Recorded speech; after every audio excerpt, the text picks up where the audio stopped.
Pernah nggak kamu lagi duduk diam, nggak sibuk, nggak dikejar apapun, tapi malah muncul rasa tidak enak di dalam? Seperti, kok aku nggak apa-ngapain ya? Kok kayak malas? Harusnya aku lagi produktif ya? Padahal justru di saat itulah tubuhmu sedang masuk ke mode paling penting untuk sukses. Bukan mode malas, bukan mode santai, tapi mode di mana otak, saraf, dan intuisi mulai bekerja selaras. Nah, di episode kali ini, aku akan tunjukkan kenapa tenang bukan musuh produktivitas. Justru, tenang adalah pintu ke fokus, ide, dan keputusan terbaik. Dan di akhir video, ada satu latihan sederhana, bukan teori, supaya tubuhmu sendiri yang merasakan bedanya antara diam yang mati dan tenang yang bikin hidup naik kelas. Halo Sobat Energi Suara Jiwa, aku Coach Erlangga. Di episode sebelumnya, kita bicara tentang tubuh yang takut sukses. Nah, kali ini kita masuk ke satu kesalahpahaman yang paling sering merusak karir, usaha, dan rezeki. Kenapa? Saat kamu mulai tenang, kamu malah merasa salah. Ini rahasia yang jarang diajarkan. Tubuh kita tidak diciptakan hanya untuk bertahan. Dia diciptakan untuk membangun hidup. Dan tubuh kita ini bekerja dalam dua mode yang sangat berbeda. Yang pertama adalah mode bertahan, yang kedua adalah mode membangun. Mode bertahan aktif saat stres, saat takut, saat hidup terasa harus dikejar. Dan mode membangun aktif saat tubuh merasa aman, saat nafas panjang, saat saraf berhenti berjaga. Nah, masalahnya, dunia modern memuja mode bertahan. Sibuk, lembur, tegang, dikejar target, itu terlihat seperti ambisi. Padahal, itu cuma ketakutan yang dipuji. Nah, kalau hidupmu selalu sibuk, jangan langsung bangga. Bisa jadi itu bukan etos kerja, tapi sarafmu yang nggak pernah tenang. Ada yang mengalami hal yang seperti itu? Kalau ada, sharing di kolom komentar ya. Nah, di level saraf, tempat takut sukses sebenarnya terjadi. Saat kamu tegang, kortisol naik. Pembuluh saraf menyempit. Otak masuk ke mode darurat. Nah, di mode ini, tubuh nggak sedang menyiapkan masa depan. Tubuh hanya sedang berusaha bertahan hari ini. Dan inilah yang jarang dijelaskan. Di mode darurat, otak tidak bertanya, bagaimana aku bisa tumbuh? Otak hanya bertanya satu hal, bagaimana aku tetap aman? Nah, itulah sebabnya saat hidup mulai membaik, uang bertambah, peluang datang, tanggung jawab naik, tubuhmu justru menegang. Bukan karena kamu nggak mau sukses, tapi karena bagi sistem saraf, sukses sama dengan lebih terlihat. Sukses sama dengan lebih dituntut. Sukses sama dengan lebih berisiko. Dan yang berisiko dibaca sebagai bahaya. Nah, kenapa kamu bisa kerja keras, tapi malah takut melompat lebih tinggi? Di mode tegang, kamu bisa bekerja, kita bisa lembur, kita bisa memaksa diri, tapi kita nggak bisa mengambil keputusan besar, melihat peluang jangka panjang, mempercayai momentum, menerima hidup yang lebih luas. Karena semua itu butuh satu hal yang tidak ada di mode tegang. Rasa aman. Nah, inilah paradoksnya. Orang yang paling sibuk sering bukan yang paling siap sukses. Karena sibuk adalah bahasa tubuh yang sedang bertahan. Sedangkan sukses lahir dari tubuh yang cukup aman untuk membangun. Ini adalah rahasia yang jarang diketahui. Saraf nggak menolak uang. Saraf nggak menolak peluang. Saraf nggak menolak naik kelas. Saraf hanya menolak kehilangan identitas lama. Kalau aku lebih besar, kalau aku lebih terlihat, kalau aku lebih berhasil, apakah aku masih aman menjadi diriku? Dan pertanyaan itu tidak muncul di kepala. Dia muncul sebagai ragu-ragu, menunda, bingung, atau tiba-tiba ingin mundur lagi. Bukan takut gagal, tapi tubuhmu yang takut sukses. Karena sukses bukan cuma soal angka. Sukses adalah lingkungan hidup baru. Dan sistem saraf selalu curiga pada lingkungan yang belum pernah ia tinggali. Nah, kalau akhir-akhir ini kamu merasa hidupmu sedang naik, tapi ada bagian dalam dirimu yang ingin ngerem, itu bukan karena kamu nggak layak. Itu karena tubuhmu sedang bertanya, apakah dia sanggup tinggal di versi hidup yang lebih besar? Dan banyak orang menyebut ini kurang percaya diri. Padahal ini hanyalah sistem saraf yang belum pernah diajari merasa aman saat hidup benar-benar berkembang. Nah, yang terjadi di level hormon, di hormon inilah arah hidup sebenarnya mulai ditentukan. Tenang yang sehat, bukan mati rasa, bukan pasrah, dan jelas bukan malas. Tenang yang sehat adalah keadaan biologis di mana tubuh merasa cukup aman untuk berhenti berjaga. Dan ketika tubuh berhenti berjaga, seluruh kimia hidup berubah. Apa yang sebenarnya terjadi di dalam tubuh? Saat kita benar-benar tenang, dopamin menjadi stabil. Bukan dopamin panik yang bikin kita kejar target tanpa henti, tapi dopamin fokus yang membuat kita bisa melihat peluang jangka panjang. Kemudian hormon oksitosin naik. Ini adalah hormon percaya diri, rasa cukup, rasa aku boleh ada di hidup ini. Nah, ini yang membuat kita berani menunggu momen yang tepat tanpa rasa bersalah.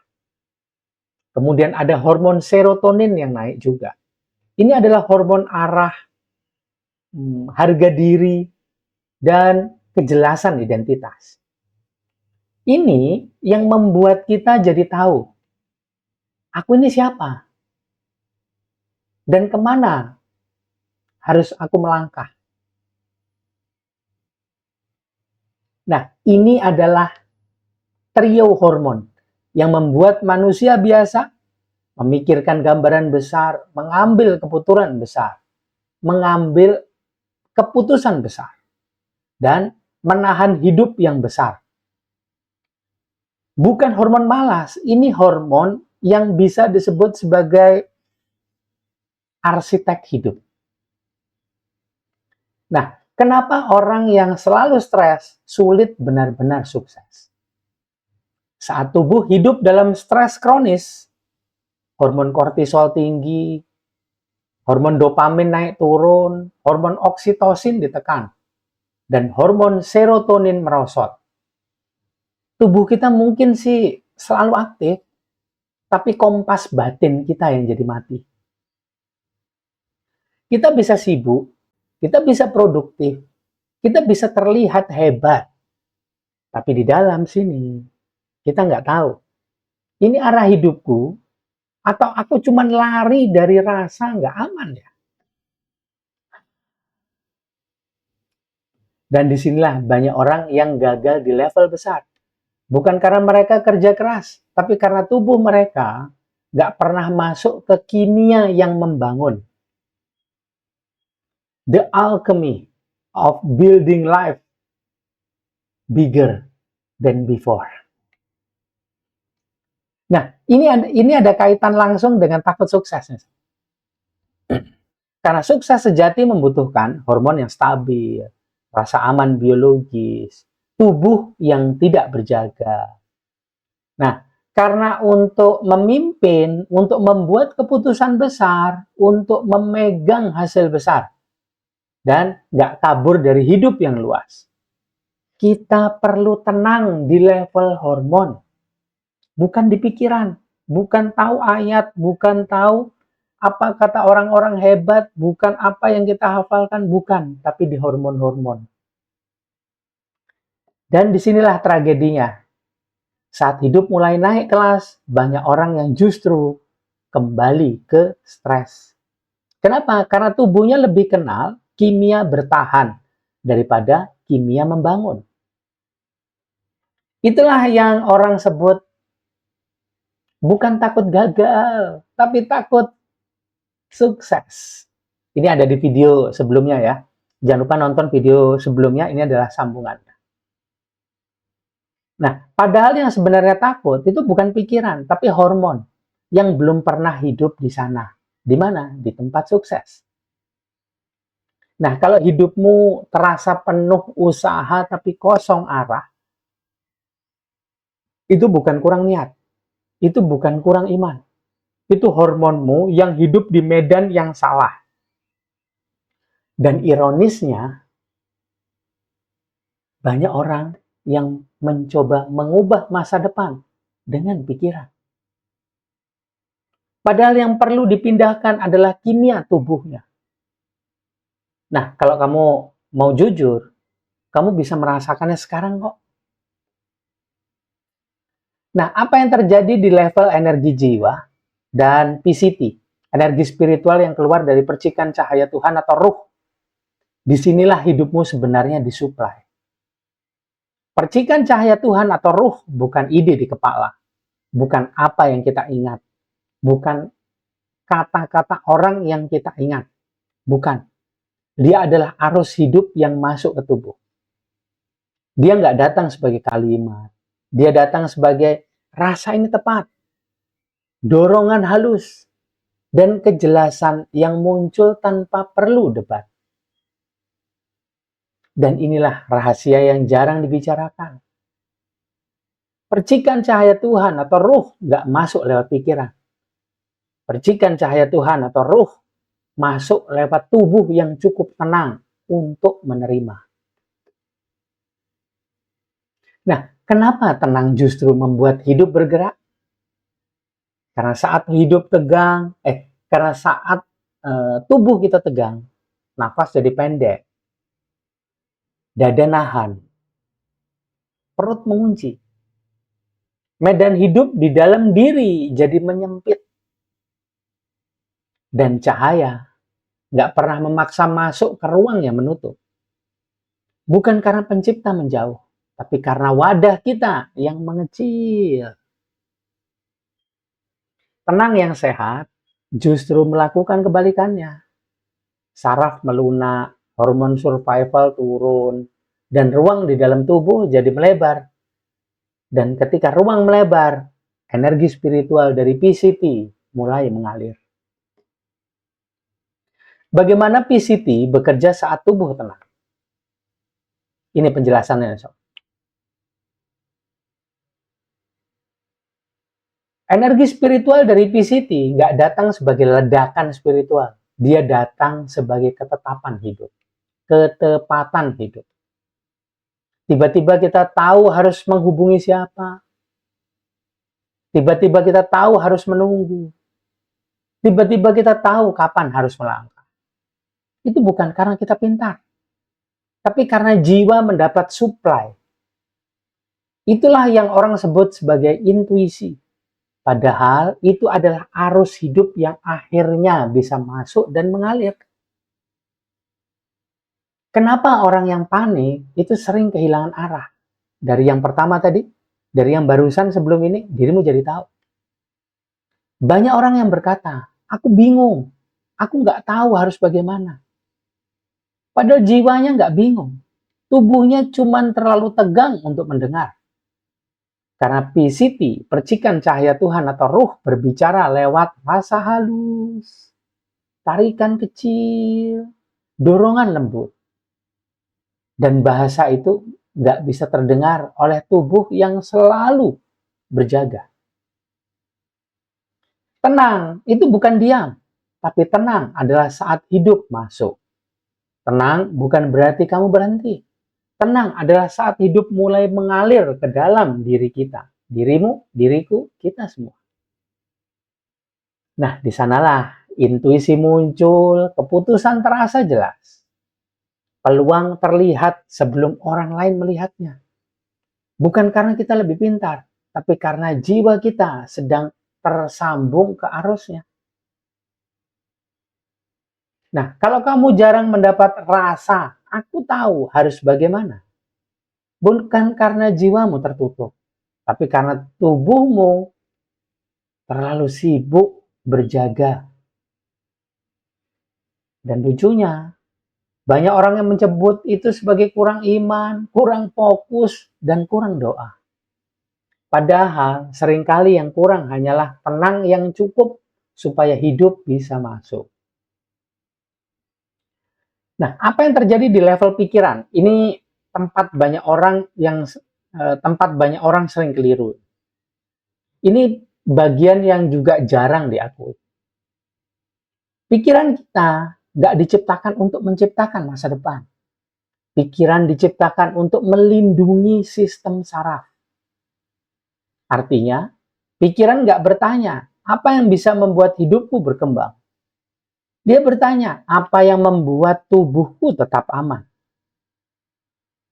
Nah, itulah sebabnya saat hidup mulai naik kelas, uang lebih besar, peluang lebih luas, peranmu jadi makin terlihat.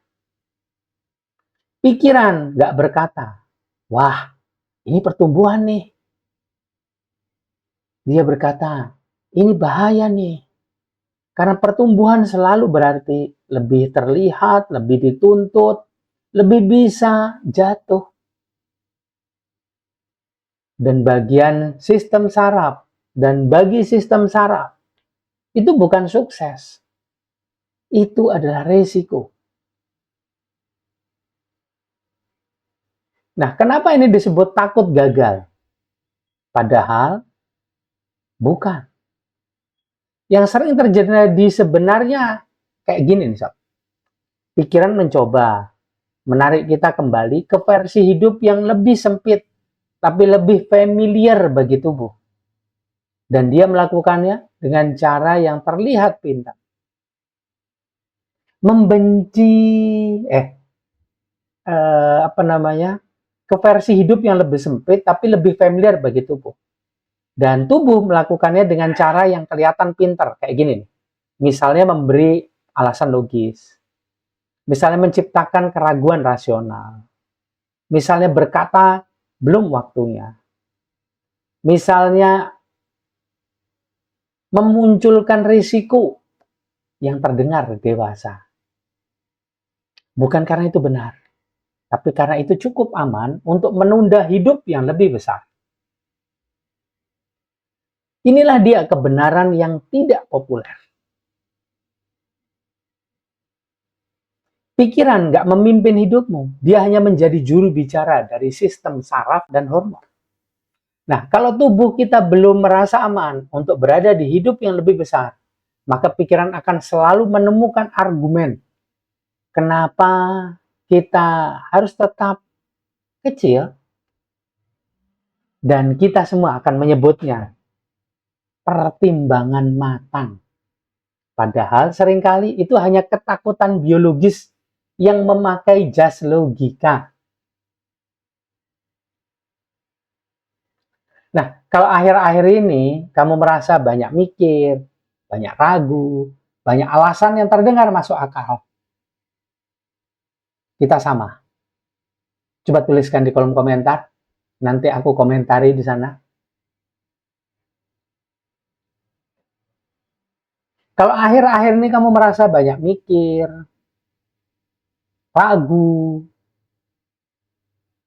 atau banyak alasan yang terdengar masuk akal, itu bukan selalu tanda kamu bijak. Seringkali itu tanda kalau tubuh belum tenang untuk menerima hidup yang lebih besar. Dan di bagian berikutnya, kita akan lihat sesuatu yang jarang dibahas. Bagaimana saraf, hormon, dan pikiran bersama-sama membentuk realita yang sering kita sebut sebagai nasib dan keberuntungan. Ini dia nih ceritanya. Apa yang terjadi di level realita tenang, ketika tenang kita menulis masa depan. Nah, ini bagian yang hampir nggak pernah dibicarakan secara komplit. Realita nggak lahir dari niat. Realita lahir dari keadaan tubuh yang kita ulangi setiap saat.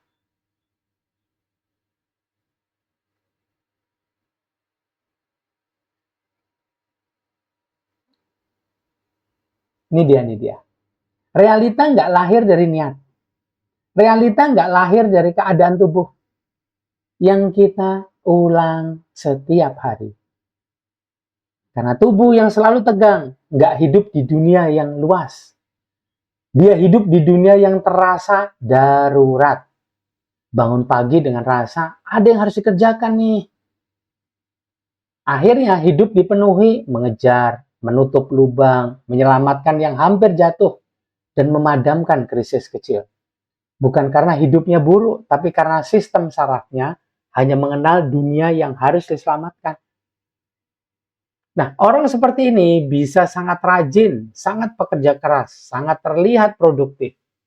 Tapi hidupnya berputar di lingkaran yang sama terus.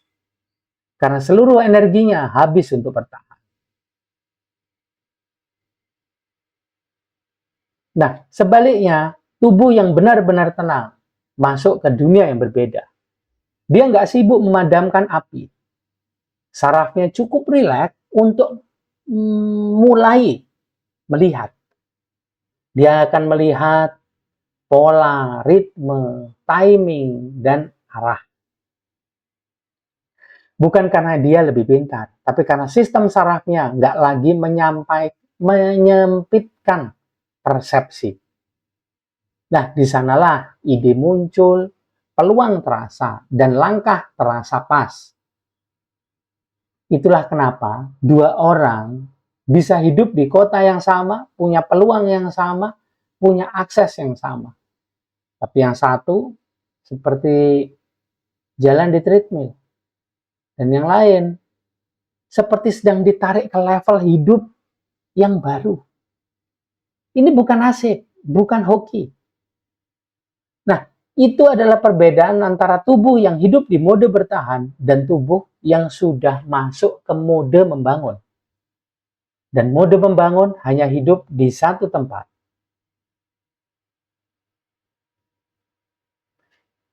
Tenang yang benar. Tenang bukan berhasil. Tenang bukan. Tenang adalah mesin sukses yang menyala. Tenang bukan berhenti. Tenang adalah mesin sukses yang menyala. Nah, kalau kamu selama ini merasa kamu bekerja keras, tapi hidup seperti nggak benar-benar maju, itu bukan karena kamu kurang usaha, sob. Coba jujur sendiri, jujur sebentar ke dalam diri. Amati apa yang ada dalam dirimu. Di hidupmu sekarang, lebih banyak energi yang kita pakai untuk menyelamatkan yang hampir jatuh, atau membangun sesuatu, tapi membangun sesuatu yang baru. Di hidupmu yang sekarang, lebih banyak energi yang kamu pakai untuk menyelamatkan yang hampir jatuh, atau membangun sesuatu yang baru. Coba tulis di kolom komentar satu kalimat aja. Di area hidup mana kamu paling sering merasa, aku kok jadi kayak cuman bertahan ya di sini. Bukan untuk dinilai, supaya kamu sendiri bisa mulai melihat polanya. Tuliskan di kolom komentar. Dan sekarang aku mau bawa kamu ke satu cerita nyata, karena di sanalah semua ini, saraf, hormon, pikiran, dan realita bertemu di kehidupan seseorang yang sedang berdiri tepat di ambang sukses yang jauh lebih besar. Selamat ngopi semuanya. Izin ngopi dulu.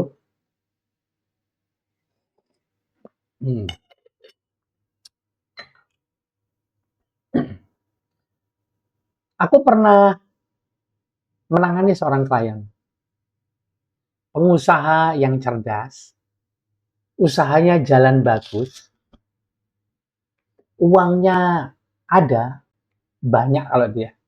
Dari luar kelihatan sudah sukses. Tapi ada satu hal yang membuatku berhenti. Gitu katanya pada. Dia bilang lagi, setiap kali dia duduk santai, tubuhnya gelisah. Bukan karena malas, bukan karena nggak disiplin. Itu karena tenang, terasa salah di tubuhnya. Kalau dia nggak membuka laptop, dadanya ngencang. Kalau dia nggak mengecek sesuatu, perutnya terasa bersalah. Padahal nggak ada masalah nyata. Itulah paradok. Itulah paradok besar. Banyak orang sukses. Mereka terlihat maju, tapi tubuh mereka masih hidup di mode, kalau aku berhenti, aku terancam. Nah, saat matrik jiwanya dibaca, ini bukan di pikiran ya, di jaringan tubuh dan medan energinya. Yang muncul bukan trauma besar. Yang muncul adalah pola bertahan yang sudah terlalu lama. Di matrik jiwanya terlihat jelas. Sistem saraf masih hidup di mode bertahan. Kata-kata yang muncul tuh, aku harus tegang supaya pantas hidup.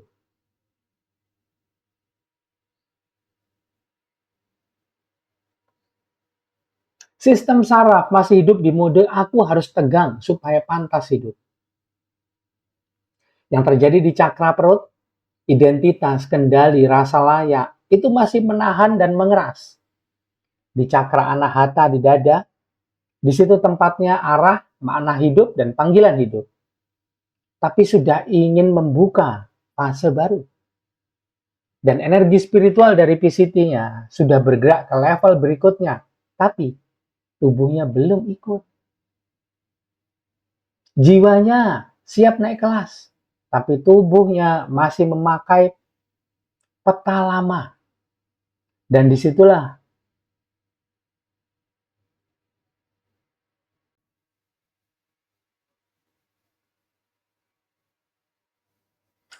jiwanya siap naik kelas, tubuhnya masih memakai peta lama. Dan disitulah banyak orang yang jadi terjebak. Bukan karena nggak mampu sukses, tapi karena tubuh mereka belum pernah belajar hidup di versi yang lebih luas. Kemudian, aku membersihkan timbunan energi negatif di klien yang tadi aku ceritakan. Ini bukan bersih-bersih kayak nyapu gitu ya, pembersihan energi negatif itu. Tapi ini adalah melepas mode bertahan di saraf. Nah, di sini banyak praktisi yang keliru. Pembersihan energi bukan mengusir sesuatu. Dia adalah melepaskan memori bertahan yang menempel di rahang, diafragma, perut, dan medan di sekitar tubuh.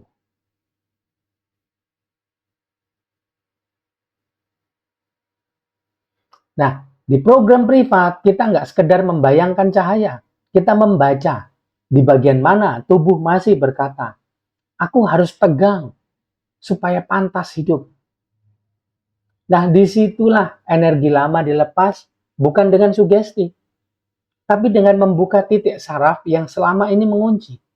Saat kuncian itu turun, nafas memanjang, perut melunak, dan tubuh mulai berkata,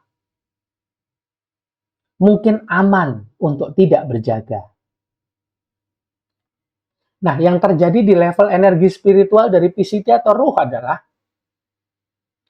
Energi spiritual dari PCT itu muncul dan disebutlah awakening, pencerahan, enlightenment. Itu adalah proses menyamakan arah jiwa dengan wadah tubuh. PCT itu nggak pernah salah. Yang sering tidak siap adalah wadah. Dalam PCT Awakening atau program 3, kita nggak langsung mengundang energi, tapi kita menyelaraskan nafas, sistem saraf, dan rasa aman. Supaya arah jiwa nggak lagi terasa ancaman. Nah, di titik itulah klienku tadi jadi mulai terbiasa. Diam tanpa merasa bersalah, menerima tanpa merasa nggak layak, tenang tanpa takut kehilangan. Dan inilah rahasia besarnya. Tenang yang benar tidak mematikan sukses. Dia membuka pintu bagi sukses untuk masuk. Nah, beberapa minggu kemudian setelah mengikuti program itu ya, nah, yang berubah pada klienku itu bukan pada ambisinya. Yang berubah adalah medan tubuhnya. Dia masih bekerja, masih berusaha, masih bergerak. Tapi nggak lagi dari tegang. Nah, dari situlah ide baru muncul, relasi baru datang, peluang jadi terasa ngeklik. Peluang lebih terasa ngeklik. Bisnis naik bukan karena dipaksa. Bisnis naik bukan karena dipaksa. Tapi karena nggak lagi ditolak oleh tubuhnya sendiri. Nah, banyak orang mencoba naik kelas hidup dengan mendorong pikirannya. Tapi perubahan sejati terjadi saat tubuh berhenti menahan kehidupan yang lebih besar darinya. Dan itulah sebenarnya yang terjadi. Dalam pendampingan privat, matrik jiwa dan PCT Awakening bukan membuat orang lebih ambisius, tapi membuat tubuh mereka cukup aman untuk benar-benar hidup di versi sukses yang lebih luas. Aku juga sering mengalami hal itu. Setiap kali hidup mulai terasa ringan, uang mulai agak longgar, kerjaan nggak ribut. Justru muncul satu pikiran aneh. Ini kok enak banget ya?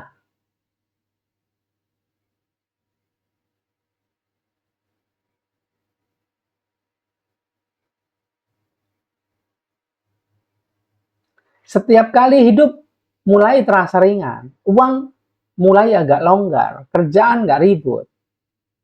Nah, justru muncul satu pikiran aneh. Ini kok enak banget ya? Bentar lagi pasti ada yang salah nih. Ternyata aku nggak sedang malas. Itu aku yang sedang tidak terbiasa untuk aman. Dan tubuh ini tidak mengenal rasa itu. Dulu aku kira ini soal mental. Kurang disiplin lah akunya. Kurang tekad kuat lah. Kurang jadi pejuang. Padahal sebenarnya yang terjadi enggak. Ini tubuh ini yang sedang berada di fase energi mau naik kelas. Seperti lift yang mau naik lantai lebih tinggi. Tapi telinganya masih berdenging. Aku yang jiwa sudah tahu. Kita sudah boleh hidup lebih lapang. Tapi saraf kita, sarafku ini tadi, berkata,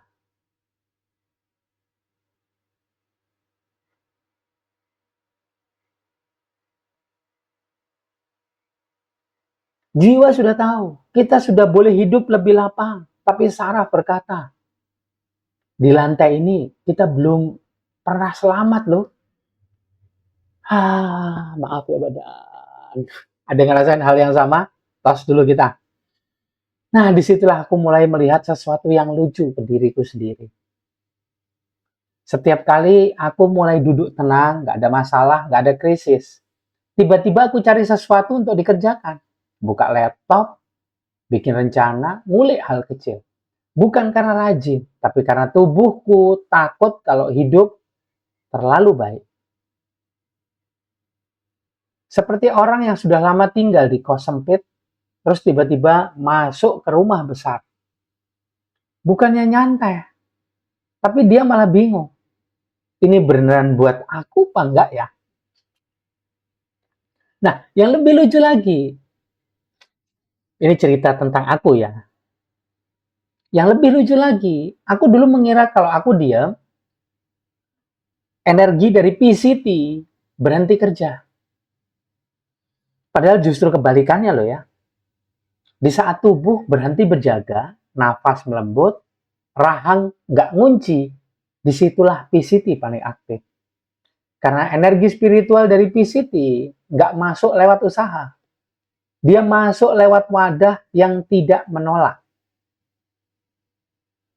Aku ingat suatu hari, aku sedang nggak melakukan apa-apa, nggak mikir bisnis, nggak mikir konten, nggak mikir solusi.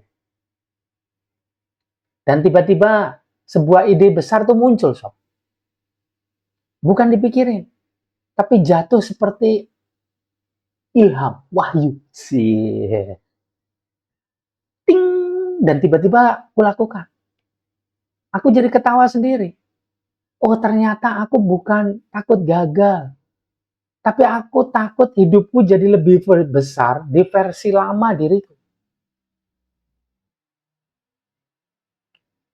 Nah, kalau kamu perhatikan, waktu hidupmu mulai agak enak, apakah kamu juga tiba-tiba sibuk tanpa alasan? Kalau iya, tos dulu. Mungkin kamu nggak males, so. Mungkin tubuhmu baru aja ngeliat pintu hidup yang lebih besar dan belum tahu cara masuk ke sana dengan aman. Nah, sekarang kita berhenti mengejar hidup, kita mulai mengizinkan hidup masuk ke dalam tubuh. Karena semua yang kita bicarakan tadi, tentang takut sukses, tentang gelisah saat hidup membaik, tentang merasa bersalah saat tenang, itu nggak tinggal di pikiran. Dia tinggal di tempat yang lebih dalam, di nafas, di saraf, di perut, di dada, di rahang yang nggak pernah benar-benar lepas, di dada, di rahang, di saraf, di perut.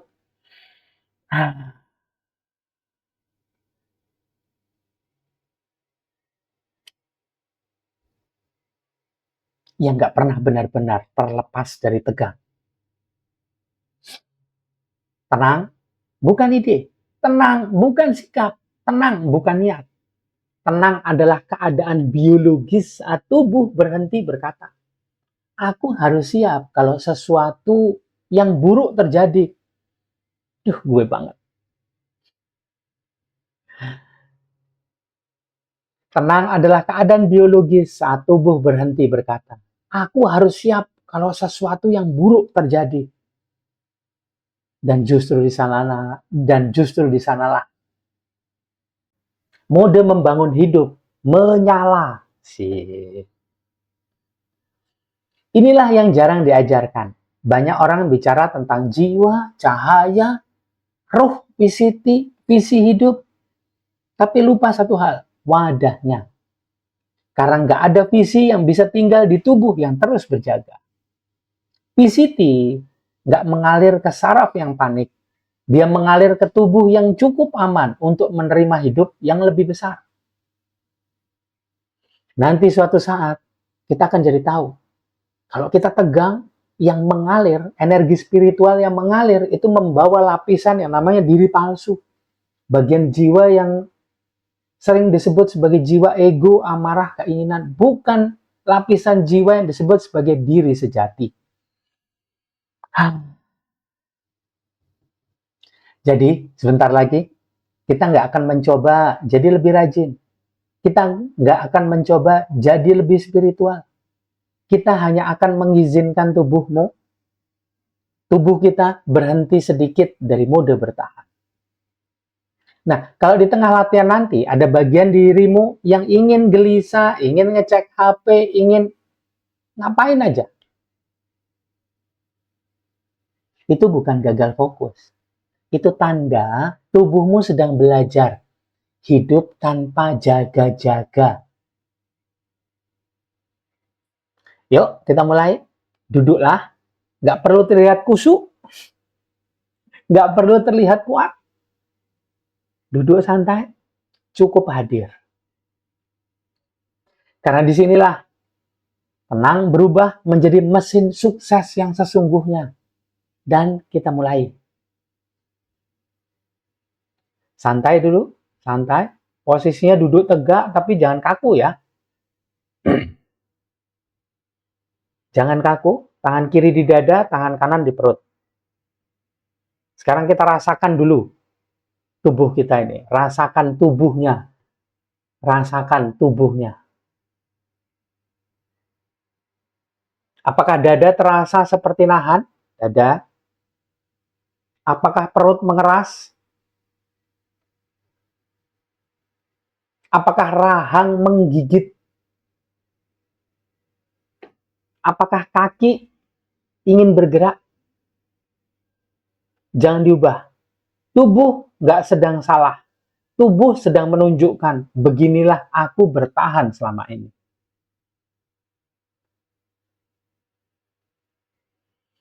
Kita mulai latihan pertama. Telapak tangan kiri dada, telapak tangan kanan di perut. Tarik nafas 4 hitungan lewat hidung, perutnya dikembangkan. Lepaskan nafas lewat mulut, 6 hitungan, perutnya dikempeskan. Tarik nafas lewat hidung, 4 hitungan. Lepaskan nafas lewat mulut, 6 hitungan, perut dikempeskan. Tarik nafas lewat hidung, 4 hitungan. Lepaskan lewat mulut, 6 hitungan.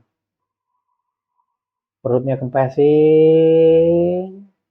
Tarik nafas lewat hidung, 4 hitungan. Lepaskan lewat mulut, 6 hitungan. Perut dikempeskan.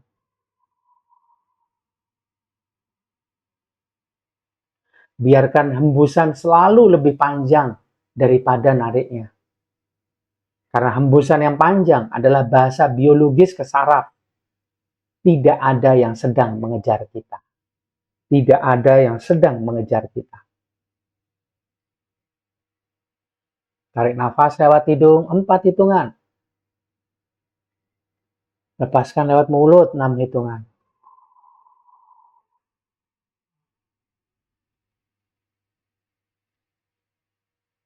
Ucapkan rileks, tenang, damai. Tarik nafas lewat hidung. Lepaskan lewat mulut. Teruskan.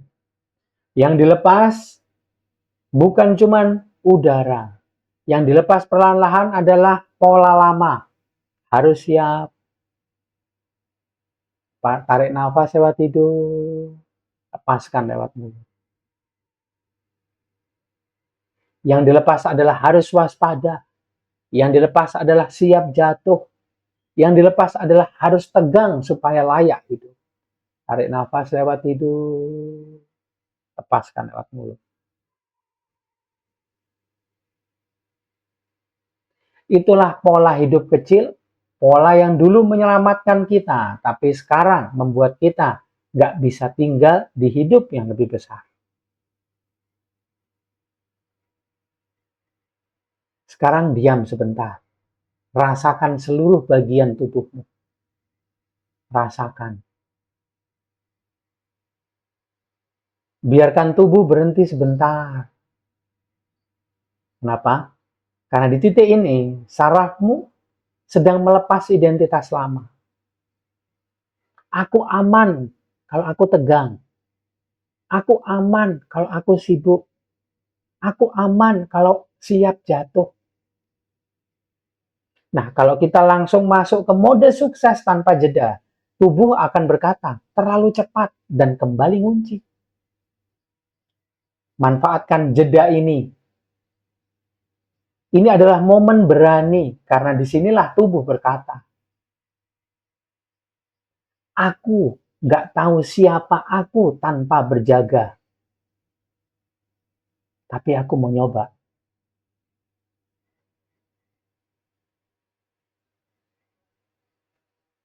Sekarang biarkan tanganmu jatuh ke bawah, kiri kanan.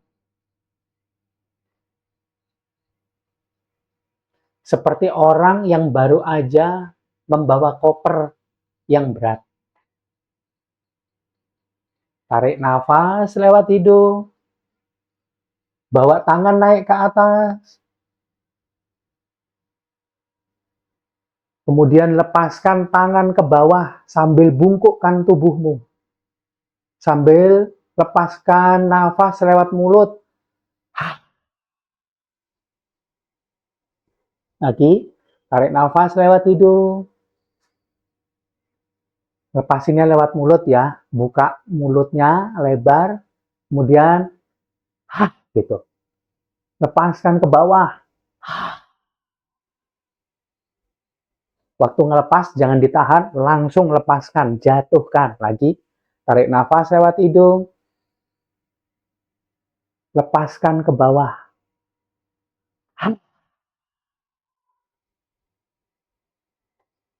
Lepaskan ke bawah. Lepaskan ke bawah. Ketika melepaskan ke bawah, goyangkan jari-jarinya. Jari-jarinya digoyangkan. Putar bahu pelan. Longgarkan rahang, buka tutup. Jangan naikkan tubuhnya ya, jangan naikkan, biarkan. Posisinya 90 derajat. Terlipat. Nah, gerakan ini itu seperti kita berkata ke tubuh, aku nggak perlu memegang hidup terlalu keras. Pelan-pelan naikkan tubuhmu, rasakan. Lihat jari-jari, lihat telapak tangan memerah, rasakan ujung jari, usap perlahan, bahu, leher,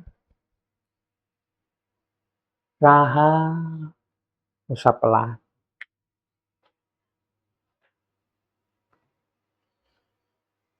Atur nafasnya. Banyak orang takut sukses, bukan karena mereka nggak mampu, tapi karena tubuh mereka merasa, kalau hidup membesar, aku harus lebih kaku. Nah, kita sedang mengajari sebaliknya. Hidup boleh membesar, tapi aku nggak harus menegang. Rasakan tubuhnya, amati.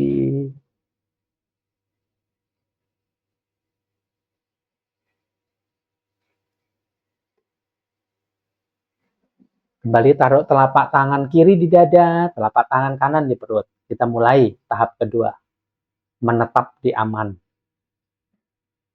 Tarik nafas lewat hidung, hitung 5 hitungan. Lepaskan lewat mulut, panjang 10 hitungan.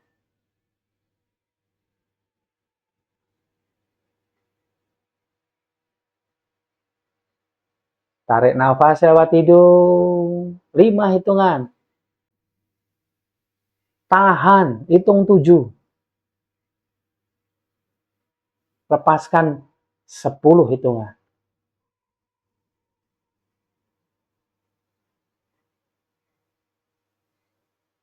Sekali lagi, tarik nafas lewat hidung, 5 hitungan. Tahan, 7 hitungan. Lepaskan 10 hitungan.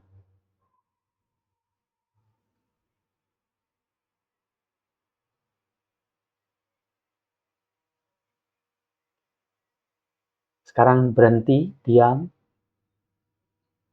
Kalau muncul rasa nggak enak, pengen bergerak, pengen berhenti, ingin kembali pada kesibukannya, itu bukan tanda gagal.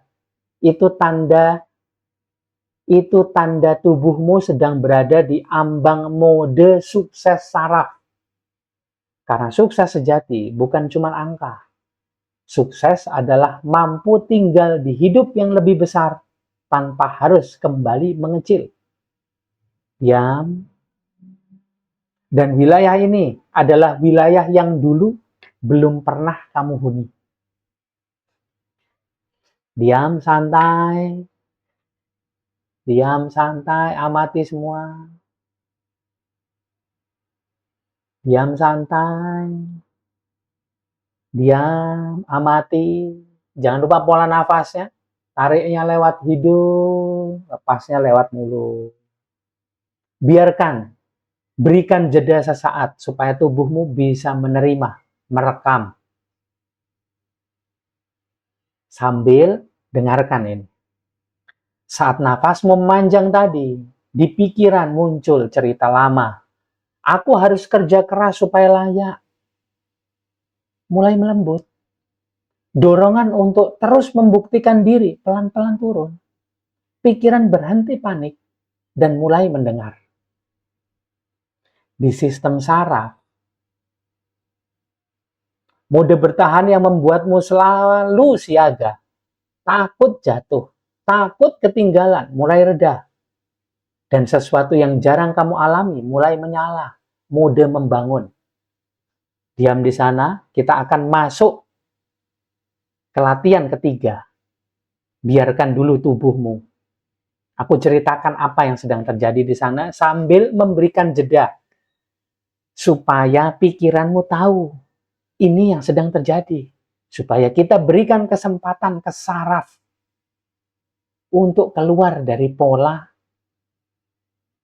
lama bertahan. Masuk ke mode membangun. Di mode membangun bukan mengejar, bukan memaksa, tapi mampu tinggal di hidup yang lebih besar tanpa merasa bersalah. Dan yang terjadi di hormon, di kortisol, hormon kejar-kejaran dan waspada, mulai turun dia. Oksitosin dan dopamin yang stabil mulai naik.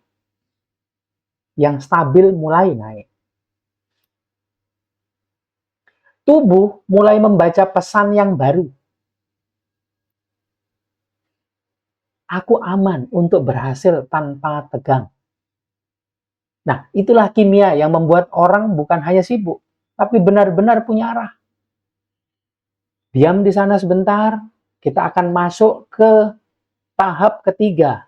Dengarkan dulu sambil berikan jeda, supaya dirimu jadi tahu apa yang terjadi di dalam tubuh aku ceritakan. Nah, energi spiritual bekerja. Cahaya yang biasanya terasa seperti nabrak dinding karena tubuh terlalu tegang, sekarang menemukan ruang. Bukan karena kamu memanggilnya, tapi karena kamu berhenti menutup pintu. Pelan-pelan realita kita jadi tidak lagi mendorong hidup. Kita akan mulai menjadi ruang di mana ide, peluang, dan rezeki boleh tinggal tanpa harus diburu. Itulah perbedaan halus antara mengejar sukses dan menjadi wadah bagi sukses. Fungsi dari dua latihan tadi adalah latihan nafas 4-6 bukan untuk membuatmu tenang. Dia untuk melepaskan identitas lama. Aku hanya aman kalau aku sibuk dan tegang. Latihan nafas, tarik 5, tahan 7, lepas 10. Bukan untuk menenangkan pikiran. Dia untuk mengajari tubuh. Aku boleh tinggal di hidup yang lebih besar tanpa harus berjaga. Itulah sebabnya banyak orang bukan takut gagal. Mereka takut nggak bisa kembali ke versi kecil dirinya setelah hidup mulai benar-benar membesar. Dan sekarang, kita masuk ke latihan terakhir. Bukan untuk membuatmu berani, tapi untuk membuat tubuhmu cukup aman untuk nggak lagi lari dari sukses. Jadi diperlukan kesinambungan, diperlukan rencana dan resep untuk membuat latihan ini. Kalau yang pertama aja dilakukan, bisa aja dia siap masuk ke sukses, tapi malah lari pas suksesnya datang. Kita mulai tahap ketiga, inilah dia penghayatan, embodiment. Pengunci sukses sejati, jiwa masuk ke wadah. Biarkan nafasnya mengalir, tariknya lewat hidung, halus, lembut, panjang. Lepaskan perlahan lewat mulut. Sekarang kita nggak lagi bernafas untuk sekedar menenangkan. Kita bernafas untuk mengizinkan hidup yang lebih besar masuk ke tubuh. Ini bukan teknik biasa. Ini adalah cara jiwa bicara langsung ke saraf. Inilah dia, nafas gerbang kanan kiri. Perlahan-lahan, telunjuk tangan kanan menutup lubang hidung kanan. Perlahan-lahan. Tutup. Nih, ada yang biasa begini, ada yang biasa begini. Kalau aku begini. Kalau aku begini. Tarik nafas lewat hidung kiri.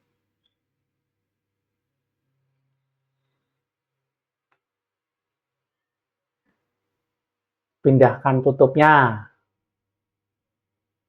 Tutup sekarang lubang hidung kiri dengan telunjuk kiri. Lepaskan lewat lubang hidung kanan.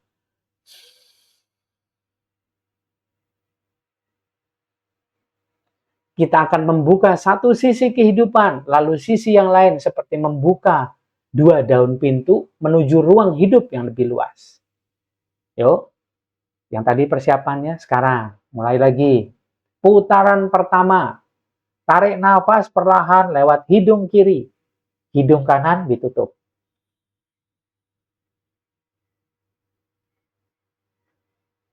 Bayangkan cahaya masuk ke dada, ke ruang yang sering takut menerima lebih. Diam, jeda sebentar. Sekarang keluarkan lewat lubang hidung kanan, lubang hidung kiri ditutup. Hembuskan nafasnya perlahan. Bayangkan ketegangan keluar dari perut. Tempat kita menahan rasa. Ini terlalu besar untukku.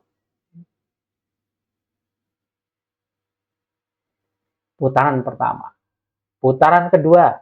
Tarik lagi lewat hidung kiri. Masukkan rasa. Aku boleh hidup lebih luas. Tahan. Tahan. Lepaskan lewat hidung kanan. Tutup hidung kiri. Perlahan. Perlahan. Biarkan keluar rasa lama. Aku tidak aman kalau hidup membesar.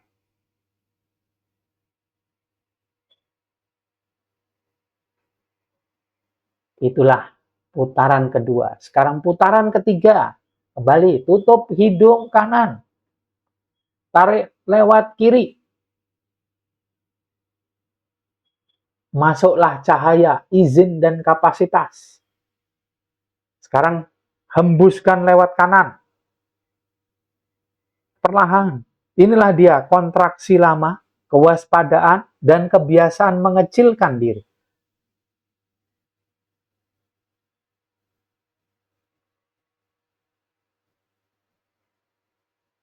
Lepaskan kedua telapak tangan kiri kanan. Jatuhkan ke bawah. Santai. Sekarang tarik nafas biasa.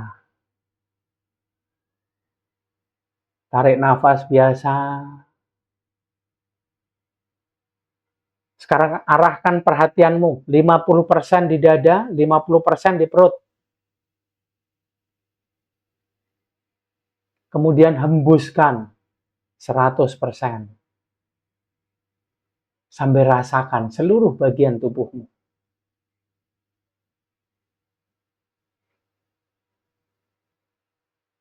Kembali.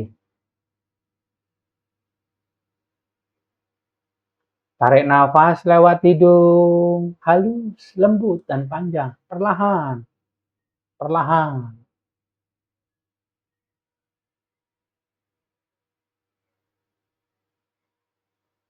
Bayangkan perhatian, 50% di dada, 50% di perut.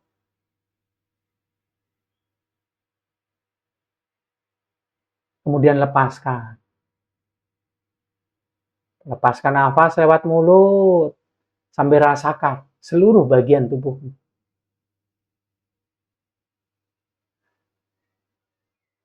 Nah, di titik ini, saraf nggak lagi membaca, aku harus bertahan. Dia mulai membaca, aku boleh tinggal di hidup yang lebih besar. Dan di sanalah ketakutan pada sukses mulai kehilangan tempat berpijak. Diam, diam, diam.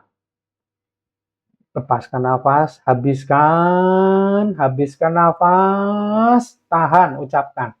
Aku aman berada di hidup yang lebih besar.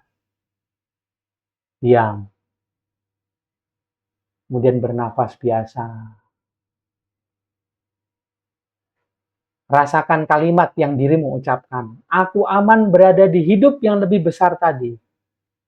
Nggak masuk ke pikiran, tapi ke jaringan tubuh. Yang selama ini hanya mengenal bertahan. Karena sukses nggak ditolak oleh jiwa. Dia hanya menunggu tubuh cukup aman untuk menampungnya. Ya, amati bagaimana tubuhmu. Amati. Ceritakan di kolom komentar apa yang terjadi dengan tubuhmu. Ini teknik rahasia yang biasanya spesifik aku berikan kepada yang ikut program privat. Perlu juga untuk disesuaikan dengan setiap jiwa. Ini latihan umum. Kalau mau spesifik untuk selesaikan masalahmu, ikutlah program Matrik Jiwa. Hubungi aku, nomor WA aku ada di kolom deskripsi. Supaya bisa selesaikan secara spesifik masalahmu. Dimulai dari akar masalahnya dulu. Nah, apa yang barusan kita lakukan itu bukan sekedar bernafas. Kita baru aja memindahkan tubuh dari mode bertahan ke mode menerima hidup yang lebih besar. Di latihan hidung kanan kiri tadi, di pikiran, cerita aku harus siap dulu mulai melemah. Di sistem saraf, pola lama sukses sama dengan bahaya mulai kehilangan cengkramannya. Di hormon, kortisol dan adrenalin turun, memberi ruang bagi dopamin stabil dan oksitosin, hormon yang membuat tubuh sanggup menahan hal yang baik tanpa panik muncul. Energi spiritual dari PCT nggak lagi nabrak dinding. Dia menemukan wadah yang berkata, aku boleh tinggal. Itulah kenapa sebagian dari kamu mungkin merasa hangat, kosong, lega, atau justru ingin menangis tanpa sebab. Itu bukan emosi, itu wadah yang baru aja membuka diri pada hidup yang lebih besar.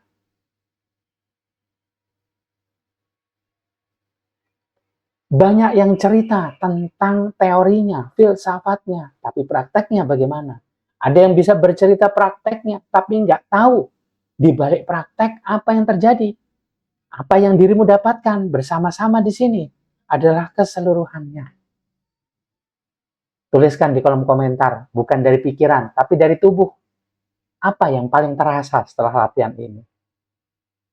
Gimana dengan dadanya? Bisa lebih lapang? Perut yang bisa lebih hangat? Atau rahang yang lebih lepas? Atau justru muncul rasa asing yang sulit dijelaskan? Tulis saja apa adanya. Nggak perlu terlihat spiritual. Tubuh yang sedang jujur berbicara. Ekspresikan jujurnya. Nah, latihan yang barusan kamu lakukan adalah latihan umum seperti membuka jendela. Tapi setiap orang punya pintu yang berbeda di matrik jiwanya. Ada yang pintunya di perut, ada yang di dada, ada yang di rahang, ada yang di kaki yang nggak bisa diem. Nah, disitulah pendampingan privat bekerja. Bukan supaya kamu lebih berani, tapi supaya wadah hidupmu cukup kuat dan aman untuk menampung versi dirimu yang lebih besar. Kalau latihan ini aja sudah membuatmu merasakan sesuatu, bayangkan apa yang bisa terjadi saat pintu yang tepat di dalam dirimu dibaca dan dibuka dengan presisi. Nah, untuk sekarang cukup jujur di kolom komentar, ceritain ya. Tubuhmu baru aja mengatakan sesuatu. Biarkan dunia mendengarnya dan rekan-rekan yang lain, sesama sobat energi suara jiwa, jadi tahu apa yang terjadi. Tuliskan di kolom komentar sebagai pembelajaran kita semua ya. Nah, di episode berikutnya kita akan ngobrol tentang satu hal yang sering keliru dibaca. Kenapa banyak orang yang kelihatan sibuk banget, kerjanya padat, hidup penuh aktivitas, tapi rasanya kok nggak benar-benar maju kemana-mana gitu ya. Karena seringkali sibuk itu bukan tanda sedang membangun. Kadang sibuk justru tanda tubuh kita belum berani diam sebentar di hidup yang sebenarnya sudah siap naik kelas. Di episode setelah ini, kita bongkar pelan-pelan. Bukan untuk menyalahkan, tapi supaya kita bersama bisa ngelihat di mana sebenarnya energi kita selama ini habis. Tenang, itu bukan berarti berhenti. Tenang, berarti tubuh akhirnya cukup aman untuk menerima hidup yang lebih baik. Banyak orang mengira mereka takut gagal. Padahal yang sering terjadi, mereka takut kalau hidupnya benar-benar naik, mereka nggak tahu harus jadi siapa. Dan itu manusiawi. Yang perlu kita latih bukan supaya kita jadi lebih nekat. Yang perlu kita latih adalah supaya tubuh kita cukup siap menjalani versi hidup yang lebih luas. Sadari dulu, percaya kemudian. Biarkan percikan cahaya Tuhan menuntunmu, bukan kembali ke hidup yang sempit, tapi ke sukses yang bisa kamu jalani dengan lebih tenang, lebih utuh, dan lebih damai. Live long and prosper everyone. Love you. Terima kasih sudah nonton. Ketemu lagi di video selanjutnya.